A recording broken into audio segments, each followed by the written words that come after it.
नमस्कार, आप देख रहे हैं यूपी न्यूज 9 और मैं हूं वेरोनिका।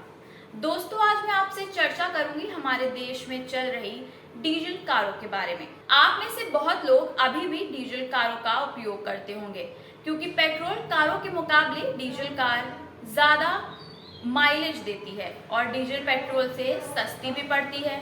मगर लेटेस्ट न्यूज के अकॉर्डिंगली हमारे देश में यानी इंडिया में भी डीजल पैसेंजर कारों को बैन कर दिया जाएगा। जी हाँ, भारत सरकार के पेट्रोलियम मंत्रालय की सलाहकार समिति ने सरकार को अपनी एक रिपोर्ट सौंपी है जिसमें उसने सिफारिश की है कि साल 2027 तक 10 लाख से अधिक आबादी वाले शहरों में डीजल वाली कारों के चलने पर रोक लगा दी जाए। साथ ही डीजल पैसेंजर कारों को बैन कर दिया जाए।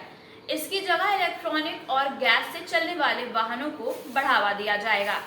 ये कदम वातावरण में बढ़ रहे कार्बन उत्सर्जन को रोकने के लिए जरूरी है, साथ ही प्रदूषण का एक प्रमुख कारण है। गौरतलब है कि डीजल गाड़ियां सबसे ज्यादा कार्बन डाइऑक्साइड छोड़ती हैं। समिति ने कहा है कि जब तक डीजल पैसेंजर कार पूरी तरह हट नहीं जाती तब तक सीएनजी से चलने वाली पैसेंजर कारों को बढ़ावा दिया जाए। इस समय भारत में कई कंपनियां हैं जो डीजल कारों का उत्पादन करती हैं। भारत में डीजल कारों का उत्पादन करने वाले कुछ प्रमुख कार निर्माताओं में Maruti Suzuki, Tata Motors, Mahindra and Mahindra, Hyundai और वॉक्सवैगन शामिल है। हालांकि मारुति सुजुकी ने अब डीजल कारों का उत्पादन धीरे धीरे बंद करने का फैसला किया है।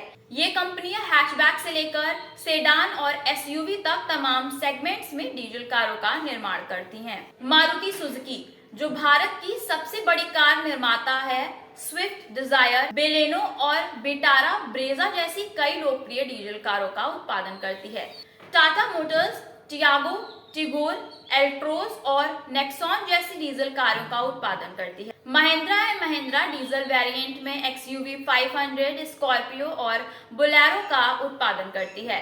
हुंडई डीजल में लोकप्रिय क्रेटा, वेरना और वेन्यू मॉडल का उत्पादन करती है, जबकि वॉक्सवैगन अपने पोलो और वेंट्रो मॉडल से डीजल संस्करण पेश करती है। फोर्ड मोटर्स, टोयोटा और होंडा जैसी अन्य कंपनियों ने भी अतीत में भारत में डीजल कारों का उत्पादन किया है। हालांकि इलेक्ट्रॉनिक कारों की बढ़ती लोकप्रियता और कड़े उत्सर्जन नियमों के कारण कई कार निर्माता भारत में अब इलेक्ट्रॉनिक और हाइब्रिड वाहनों का उत्पादन करने की ओर बढ़ रहे हैं। आपको बता दें, मई 2023 तक यानी वर्तमान में किसी भी यूरोपियन देश ने डीजल यात्री कारों के निर्माण पर पूरी तरह से प्रतिबंध नहीं लगाया है, लेकिन नॉर्वे, नीदरलैंड और यूनाइटेड किंगडम यानी ब्रिटेन समेत कई देशों ने डीजल पैसेंजर कारों की बिक्री धीरे धीरे बंद करने और डीजल वाहनों की जगह इलेक्ट्रॉनिक या हाइब्रिड वाहनों को सड़क पर उतारने के लिए कमर कस ली है।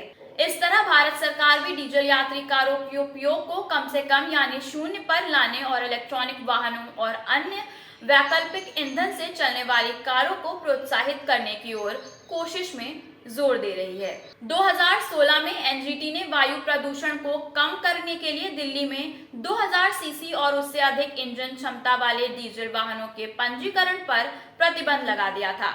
बाद में 2018 में एनजीटी ने मुंबई, कोलकाता और चेन्नई सहित उच्च वायु प्रदूषण स्तर वाले अन्य शहरों में भी इस प्रतिबंध को लागू कर दिया है। साथ ही आपको बता दूं, इसके अलावा सरकार वाहनों के लिए बीएच उत्सर्जन मानकों को लागू कर रही है, जो वाहनों द्वारा उत्सर्जित होने वाले प्रदूषकों की मात्रा को नियंत्रित करेंगे। BS6 मानक, जिसे अप्रैल 2020 में पेश किया गया था, में पिछले BS4 मानक की तुलना में नाइट्रोजन ऑक्साइड, पार्टिकुलेट मैटर और अन्य प्रदूषकों के उत्सर्जन पर सख्त सीमा लगा दी है।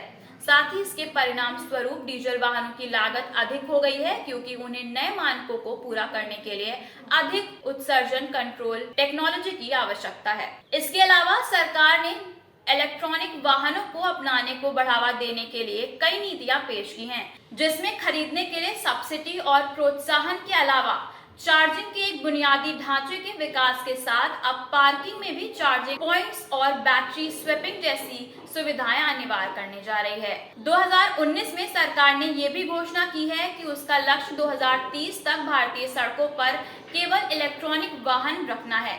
कुल मिलाकर भारत सरकार वायु प्रदूषण को कम करने और जलवायु परिवर्तन से निपटने के अपने प्रयासों के तहत डीजल कारों के प्रतिबंध के लिए कदम उठा रही है।